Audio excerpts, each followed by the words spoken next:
This is the Mountaineer Moment, your source for all things West Virginia football and basketball. From pregame to postgame coverage and breaking news, we've got you covered. Let's go. All right, welcome to another episode of Mountaineer Moment as we count down to kickoff for the Mountaineers game with the Pitt Panthers in the 108th edition of the Backyard Brawl.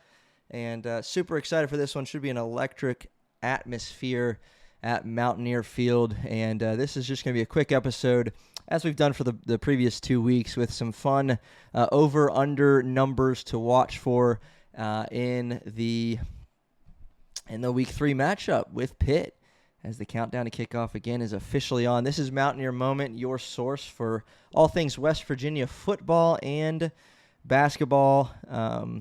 Mountaineers are set to kick things off at 3:30 on ESPN at home against Pitt. Again, expecting just an electric atmosphere and a fun watch in this one. And so we're going to set the scene a little bit with some Week 3 over-unders to watch for in this one. You can play along as well and keep track of these things throughout the course of the game. So the first one is over under 3.5 running backs to get a carry for West Virginia. And if you don't know, if you're watching this, Jaheim White, star running back for the Mountaineers, is officially ruled out for the remainder of the season after going down after a rather dirty tackle against Ohio with a knee injury, leaving him sidelined for the remainder of the season. Just a disappointing loss. You just feel for Jaheim White.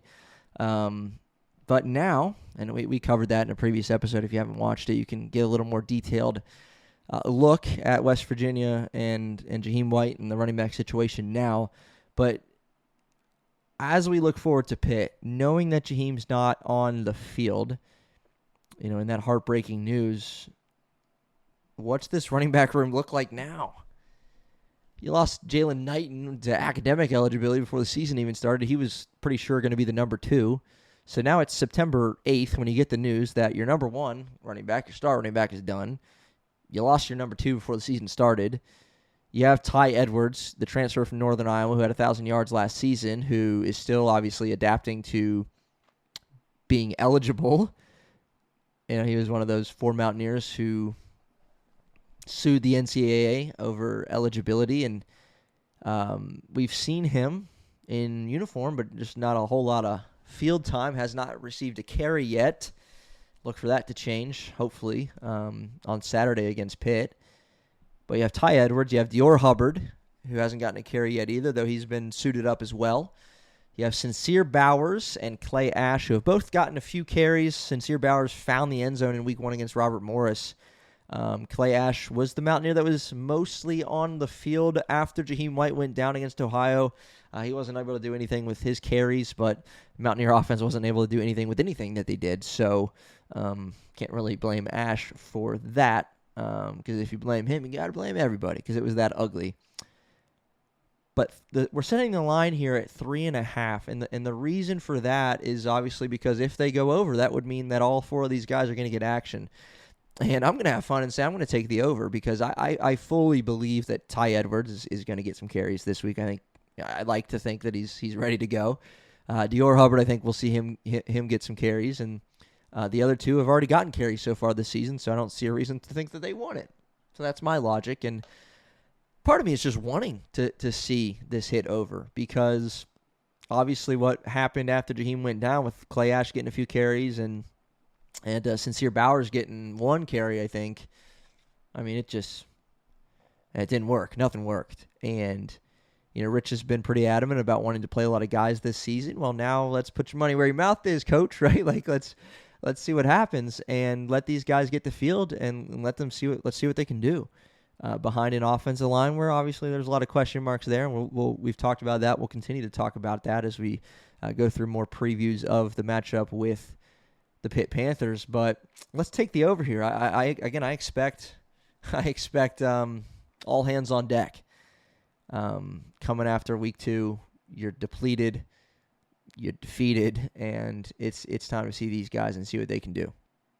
Let's see what they can do. Let's take the over 3.5 running backs to get a carry in the Mountaineer matchup with Pitt. Number 2 is over or under 1.5 touchdown passes for West Virginia quarterbacks.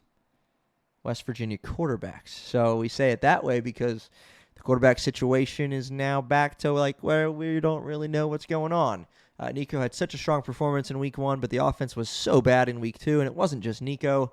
Jalen Henderson came in and got a couple drives and didn't do much with it. So it's kind of back to the drawing board. Rich was saying all preseason long that he's got quarterbacks he can come, go throw out there and play. So we'll see if that happens. But that's the reason we're not saying 1.5 touchdown passes for Nico Markiel, because who knows? Maybe Scotty Fox, Jalen Henderson, Khalil Wilkins, who knows? What could happen with the Mountaineers at this point at quarterback. But 1.5, and West Virginia did not throw a touchdown against Ohio. They threw just one on the deep ball to Cam Vaughn in week 1, and that's it. They just have one touchdown pass from Nico. But things have changed a little bit on this offense. Jaden Bray is now out for the season as well. Wide receiver who struggled with injury last year, and now he's out for the season. You feel for him. Jaheim White, obviously out. That changes just about everything offensively. And you hope that Mountaineers can score more points than they did last week. You hope that this is the over. But who knows? Through 2 games, just one passing touchdown. Rich Rod obviously likes to run the football, but that was taken away from you in week 2. Couldn't run it effectively. Couldn't throw it effectively either, but couldn't run it effectively. And now no Jaheim. You got to adapt to that. And so maybe you see a whole new kind of game plan against Pitt because of these circumstances you've been thrown into, with the unfortunate news of Jaheim and just how bad you looked last week. Not saying they're going to abandon everything that they've learned or whatever, a whole new playbook, nothing like that, but something's got to be different because it sure didn't work. And now you're playing Pitt, who's a tougher opponent than Ohio. Can you find the end zone? And can you find it through the air? Can you find the red zone, right? Mountaineers struggled to move the ball, period, against Ohio. It was just that ugly. But let's take the over here. Let's have hope and wishful thinking. Hopefully wishful but accurate thinking. To think that the Mountaineers can find the end zone a couple times through the air from the quarterback position. Number 3 is over or under 3.5 touchdown passes. So 1.5 for the Mountaineer quarterbacks, 3.5 for Eli Holstein. And the reason that line is set so steep for the Pitt quarterback is because he's thrown 4 touchdowns in each of Pitt's first 2 matchups against Duquesne and Central Michigan. 4 touchdowns and a pick in each of those games. And this matchup, we talked about it already on this on this podcast. If you haven't found that episode, you can go check it out. Giving you a few things to watch for in the Backyard Brawl. One of the things to watch for is Eli Holstein in his matchup against the West Virginia secondary. Keep an eye on that. Obviously, you hope for the under here. And again, 4 is a steep number. You come out the gate throwing 4 touchdowns in each of your first 3 games. You're doing something right. And so hopefully Mountaineers can keep him from doing that. But it all depends on how well this defensive secondary plays. And I think, and I mentioned this in our preview of things to look for in this matchup, but I think Pitt, for some reason, I get the feeling that they're going to want to come out and establish the run a little bit. They have a talented running back, Desmond Reed, who went for almost 1,000 yards last season. Just 18 carries for 112 yards and a touchdown this season through 2 games. Again, that's not bad. But he almost reached 1,000 yards last season, he's no slouch. He can get it done through the air as well, catching the ball. But I think he's poised for more carries in week 3.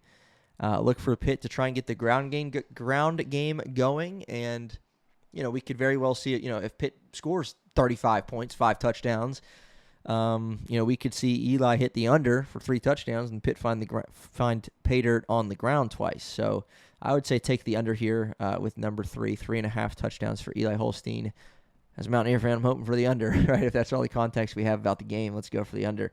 And number 4, this one's just for fun, not really a whole lot to this one, but I can just envision it now. So if you get a kick out of this, maybe, or maybe you're going to want to punch a screen because it's going to bring back some memories. But number 4, 11.5. Over or under 11.5 ESPN broadcast mentions of the 2007 Backyard Brawl. I'm going over. I almost set the line higher, but I'm going over here. No further explanation really required on that one because we know the storyline. It writes itself.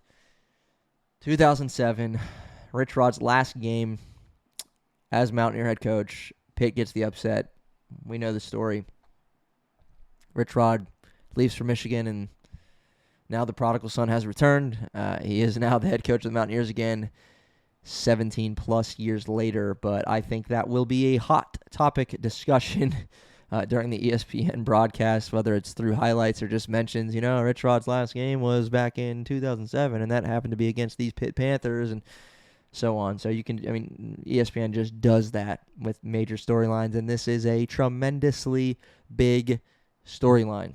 Rich Rodriguez is back as a Mountaineer head coach, and he's playing against Pitt for the first time since the 2007 edition of the Backyard Brawl. So 11.5, you're probably going to get blown out of the water. Take the over, and keep an eye on that one. That might be a fun one to track. I don't know if I will, but if you are up for it, if you're in the comment section, you can come back and comment on this video and let me know how many mentions there were, either through video or just verbal mentions of the 2007 Backyard Brawl with that line set at 11.5. If someone wanted to do that, that would be awesome. So that'd be great. That'd be great. So Mountaineer Moment, your source for West Virginia football and basketball here with another episode previewing the Backyard Brawl between West Virginia and Pitt. There will be a couple more episodes still to come this week as part of the preview.